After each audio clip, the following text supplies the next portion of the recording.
Hi friends, কেমন আছেন আপনারা সবাই? আপনাদের সবাইকে হেল্পলাইন 360-এর পক্ষ থেকে জানাই আন্তরিক শুভেচ্ছা ও অভিনন্দন। আজকের ভিডিওতে আমরা যে বিষয়টি নিয়ে আলোচনা করব সেটি হলো মাইক্রোসফট ওয়ার্ড। আমরা যারা কম্পিউটার ব্যবহার করি তারা মোটামুটি সবাই মাইক্রোসফট ওয়ার্ডের সাথে পরিচিত। তবে আপনারা যারা মাইক্রোসফট ওয়ার্ড পরিপূর্ণভাবে জানতে চান কিংবা শিখতে চান, তারা স্টেপ বাই স্টেপ এই ভিডিওটি ফলো করলে অবশ্যই শিখতে পারবেন। তবে চলুন শুরু করা যাক। প্রথমে আমরা স্টার্ট প্রোগ্রামে ক্লিক করে মাইক্রোসফট অফিস খুঁজে বের করব। সেখান থেকে আমরা মাইক্রোসফট অফিস ওয়ার্ড ওপেন করব। মাইক্রোসফট ওয়ার্ড ওপেন হওয়ার সাথে সাথে যে পেজটি আসবে এটি হলো মাইক্রোসফট ওয়ার্ডের হোম পেজ। এখান থেকে এরপর আমরা বাম পাশের কর্নারে অফিস বাটনে ক্লিক করে এখান থেকে যেগুলো দেখতে পারবো সেগুলো হলো, প্রথমে যেটি পাবো সেটি নিউয়ে ক্লিক করার সাথে সাথে আমরা নতুন কোনো ডকুমেন্ট নিতে পারবো। সেক্ষেত্রে এখানে আমাদেরকে অবশ্যই দেখাচ্ছে ব্ল্যাঙ্ক ডকুমেন্ট। হ্যাঁ, আমরা ব্ল্যাঙ্ক ডকুমেন্টটি ক্রিয়েট করার সাথে সাথে একটি ব্ল্যাঙ্ক ডকুমেন্ট চলে আসবে। সেটা আমাদের প্রয়োজন মতো আমরা নিতে পারবো, আবার অপ্রয়োজনে সেটাকেও ক্লোজ করে দিতে পারবো। এরপরে যেটি আছে সেটি হলো ওপেন। এই ওপেনটি মূলত ব্যবহার হয়ে থাকে আপনার কম্পিউটারে যদি কোনো ডকুমেন্ট সেভ করা থাকে কিংবা আপনি পূর্বে কোনো কাজ করেছেন, এমন কোনো ফাইল আপনি ওপেন করতে চান, সেক্ষেত্রে আপনি এখান থেকে সরাসরি ওপেন করতে পারবেন। সেটা কীভাবে? আপনি যদি ওপেনে ক্লিক করেন তাহলে আপনার কম্পিউটারে সেভ করা যে ডকুমেন্টগুলো আছে, যেমন আমার এখানে অনেকগুলো ডকুমেন্ট সেভ করা আছে, তো সেখান থেকে যদি কোনো ফাইল ওপেন করতে চাই আমি, যেমন এই মুহূর্তে আমি চাচ্ছি সিভি ওপেন করব, তো এখান থেকে এসে ওপেনে ক্লিক করলেও ডাইরেক্ট ওপেন হবে, কিংবা এখানে ডাবল ক্লিক যদি করি সেক্ষেত্রে ওপেন হবে। দেখুন আমার সিভিটি ওপেন হয়ে গেছে। যদিও এটি পারফেক্ট সিভি নয়, তবুও আমি আপনাদেরকে জাস্ট দেখাচ্ছি। আমার আরও ডকুমেন্ট আছে, এখান থেকে আমি ক্লোজ করে দিলাম। এরপর আমি আবার নিউ ওপেনে ক্লিক করলাম এবং সেখান থেকে আরেকটি সেভ করা ফাইল আপনাদেরকে দেখাচ্ছি, সিভি। এটি মোটামুটি একটি পারফেক্ট, মোটামুটি বলা যায় যে আছে। তো ঠিক আছে, আমরা যেটা দেখতে চাচ্ছিলাম সেটি হলো যে কীভাবে ওপেন করে, আমরা সেটা দেখলাম এখানে, এবং সর্বশেষ নিচে এসে যেটা দেখলাম সেটা হলো কীভাবে ক্লোজ করে। তো আবার আমাদের যখন ব্ল্যাঙ্ক ডকুমেন্টের প্রয়োজন হবে তখন আমরা নিউ ক্লিক করব, নিউ ক্লিক করে ক্রিয়েট করলাম। এরপরে আবার অফিস বাটনে গেলাম, অফিস বাটনে গিয়ে সেখান থেকে এরপরে যে আপনার 3 নম্বরের সিরিয়ালে যে অপশনটি আসে সেটা হলো সেভ। আমরা যখন কোনো ডকুমেন্ট নিয়ে কাজ করব কিংবা আমরা যেটা টাইপ করব, টাইপ করার পরে এক কথা আমাদের কাজ শেষ করার পরে আমরা যখন ডকুমেন্টটা সেভ দিতে যাব, সেই অপশনটি হলো এটি সেভ। এটা আপনি সেভে এখান থেকেও সেভ করতে পারেন, কিংবা আপনি চাইলে সেভ অ্যাজ ব্যবহার করেও সেভ করতে পারেন। তো মূলত সবচেয়ে বেশি ব্যবহার কিন্তু সেভ অ্যাজ দিয়েই করা হয়। তো চলুন আমরা সেভ অ্যাজ দিয়েই করি। সেভ অ্যাজে ক্লিক করার সাথে সাথে আপনার কম্পিউটার অবশ্যই আপনাকে জিজ্ঞাসা করবে আপনার ডকুমেন্টটি কোথায় সেভ করে রাখতে চান। সেক্ষেত্রে আপনি আপনার কম্পিউটারের ইচ্ছামতো জায়গা এখান থেকে চুজ করতে পারেন। যেমন কম্পিউটারে ক্লিক করে আপনি আপনার ইচ্ছামতো পার্টিশন কিংবা আপনার ইচ্ছামতো জায়গায় আপনি রাখতে পারেন। এটি আজকাল আপনার নিজের উপর নির্ভর করবে। যেমন আমি ডকুমেন্টটা এখানে সেভ করে রাখছি, ফাইলটির আমি নাম দিলাম প্র্যাকটিস ফাইল।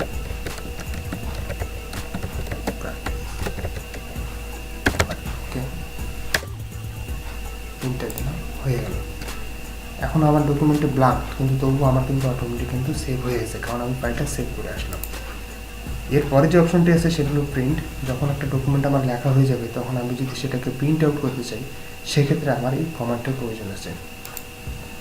তখন আমি যেটা করতে হবে, আমাকে এখানে প্রিন্টে গিয়ে ক্লিক করলে তারপর এখানে প্রিন্ট দেওয়ার জন্য এই ঘরটি চলে আসবে। সেখান থেকে আমাকে এখানে আমি যে প্রিন্টটা দিয়ে প্রিন্ট করব সেই প্রিন্টারটাকে সিলেক্ট করে দিতে হবে। এরপর প্রপার্টিসে গিয়ে আমি যে পেজটা কাজ করব সেই পেজটার সাইজ ধরে দিতে হবে। মূলত আপনার সাইজ হয় A4, লেটার অথবা লেখা, এই 3 প্রকৃতির কাজ কিন্তু বেশি হয়ে থাকে। এরপরে যেটা আছে সেটা হলো যে এখান থেকে আমি যদি কালার দিই তাহলে আমার পেজটা কালার বেরোবে, আমি যদি গ্লোসারি দিয়ে দিই তাহলে আমার পেজটা সাদা কালার বেরোবে। That's it. ওকে, হয়ে গেল। যেহেতু আমার এটা ব্ল্যাঙ্ক পেজ আর এই মুহূর্তে আমার প্রিন্ট দেওয়ার প্রয়োজন হচ্ছে না, তাই এটা আমি আপনাদেরকে এখন আর দেখাচ্ছি না। এরপরে যে অপশনগুলো রয়েছে সেগুলো হলো আমাদের লিখতে গেলে যেগুলো সবচেয়ে বেশি প্রয়োজন হয়, যেমন ফন্ট সাইজ। তারপরে কিছু কিছু ক্ষেত্রে দেখা গেলো যে লেখা আমাদের বোল্ড করতে হয়, বোল্ড করার জন্য যেটা ব্যবহার হয় সেটা হলো বোল্ড, দিকে ক্লিক করে বোল্ড হয়ে যায়। এরপরে আছে আইতে ইতালিয়ান হয়ে যায়। কিছু কিছু লেখা থাকলে আমাদের ইতালিয়ান করে প্রয়োজন হয়, সেক্ষেত্রে আমরা আই ক্লিক করলে আমাদের অটোমেটিক ইতালিয়ান হয়ে যায়। পাশাপাশি তার পাশাপাশি যেটা রয়েছে ইউ, ইউর মানে হলো এখানে আন্ডারলাইন। আমরা যদি কোনো লেখাকে আন্ডারলাইন দিতে চাই তাহলে সেক্ষেত্রে আপনার ইউ ব্যবহার হয়ে থাকে। ওকে, চলুন তাহলে দেখি কিছুক্ষণ, তাহলে হয়তো বা ক্লিয়ার হবে। এখানে আমার একটা ডকুমেন্ট ওপেন করাই ছিল, আমি ফাইলে গিয়ে ওপেনে গিয়ে ক্লিক করেছি। ওপেন থেকে দেখা গেল যে আপনার একটা ফাইল ওপেন করেছি, কিছু নাই, আর একটা ফাইল ওপেন করেছি, এটা বাংলা রয়েছে তাই এটা দেখাচ্ছি না। ওকে, এই ফাইলটাই দেখাচ্ছি, যেমন এই ফাইলটা যা রয়েছে। পাশাপাশি আমি একটা নতুন ডকুমেন্ট নিয়েছি, আপনারা যদি কীভাবে নিলাম একবার দেখিয়ে দিই। এখানে গিয়ে নিয়ে ক্লিক করে ডিলিট করলাম। এবার আমি যদি কোনো কিছু লিখতে চাই তাহলে যেটা প্রয়োজন হবে সেটা হলো ফন্ট আমি এখানেই পাবো। এখান থেকে আমাকে চয়েস করতে নিতে হবে আমি যে ফন্টে লিখতে চাই। মূলত আপনার ক্যালিব্রি, এরিয়াল এবং ইংলিশ লেখার ক্ষেত্রে টাইম নিউ রোমান্স, এই তিনটি আসলে আপনার ব্যবহার হয়ে থাকে। তো আপনি মাউসের চাকা ধরে ইচ্ছা মতো এটাকে এখান থেকে আপনার ফন্ট খুঁজে বের করে নেবেন। একবার আপনার ফন্ট খুঁজে নিতে পরবর্তী আপনি ডিসেন্ট হিসেবে উপরে পেয়ে যাবেন। আমাদের টাইম নিউ রোমান্স করে আমি ফন্ট নিয়ে এলাম, পরে এখান থেকে সাইজ। মূলত অফিসিয়াল হচ্ছে 14 ফন্ট কিংবা 12 ফন্টই ব্যবহার হয়ে থাকে। তো আমি বোঝার সুবিধার্থে 20 ফন্ট নিলাম, একটু জুম করে বড় করে নিলাম। এরপরে যেটা রয়েছে সেটা হলো যে এখানে আপনার বোল্ডের কথা বলেছিলাম। তো যেমন আমরা সামথিং কিছু একটা লিখি, যেমন বাংলাদেশ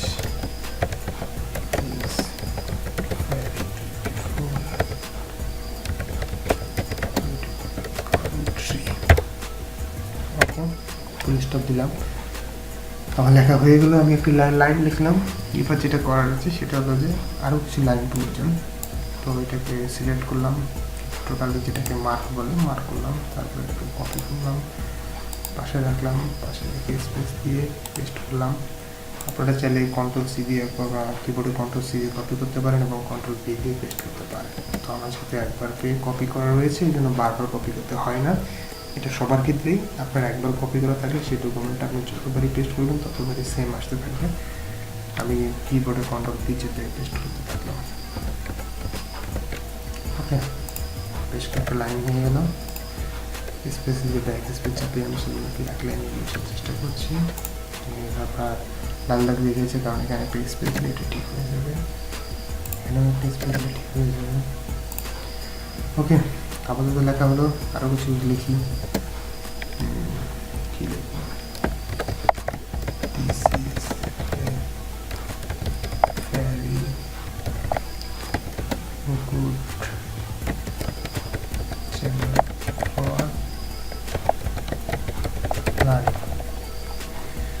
আপাতত এই লিখলাম। এবার কন্ট্রোল চেপেটাকে মাউসের সাথে করে একটু জুম আউট করে নিলাম। এবার যেগুলো বললাম সেগুলো আপনাদেরকে করে দেখাচ্ছি। তবে আপনার যেটাই করতে চান না কেন অবশ্যই আমাকে যতটুকু প্রয়োজন ততটুকু মার্ক করে নিতে হবে। যেমন বাংলাদেশি যে এখানে আমার হেডলাইনটা আমি বাংলাদেশটাকে বোল্ড করব, তো বোল্ড করতে গেলে আমাকে আগে সেটাকে সিলেক্ট করে নিতে হবে। সিলেক্ট করে নেওয়ার পর আমি যখন বিতে ক্লিক করবো তখন এটা বোল্ড হবে। দেখুন এটা বোল্ড হয়ে গেছে। যদি আমি সেটাকে আন্ডারলাইন করতে চাই তাহলে ইউ ক্লিক করলে আন্ডারলাইন হয়ে যাবে। যদি সেটাকে ইতালিয়ান করতে চাই তাহলে আই ক্লিক করলে সেটা আপনার ইতালিয়ান হয়ে যাবে। ওকে, এই হলো অপশন। এইভাবে আপনি আপনার যতটুকু আপনার লেখাকে আপনার বোল্ড করার প্রয়োজন হবে আপনি এভাবে বোল্ড করবেন, যতটুকু আপনি ইতালিয়ান করার প্রয়োজন হবে আপনি ইতালিয়ান করবেন, যতটুকু আপনার আন্ডারলাইন করার প্রয়োজন হবে আপনি এইভাবেই সব আন্ডারলাইন করবেন।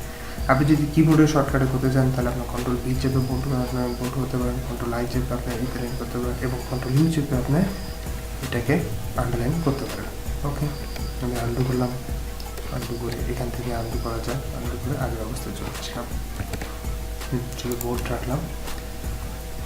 এরপরে যেটি রয়েছে সেটি হলো যে আমার টোটাল লেখাটাকে দেখা গেলো যে কালার রয়েছে, লেখার যে কালার, এই আপনার দেখা গেলো এই পাশ থেকে এসে এখানে এসে আপনি যে দেখেন রেডের যে অপশানটা পাবে, এখানে যে ফন্ট কালারে ক্লিক করেন, এখানে আপনি দেখা গেলো প্রয়োজন মতো আপনি আপনার ফন্টকে কালার করতে পারেন।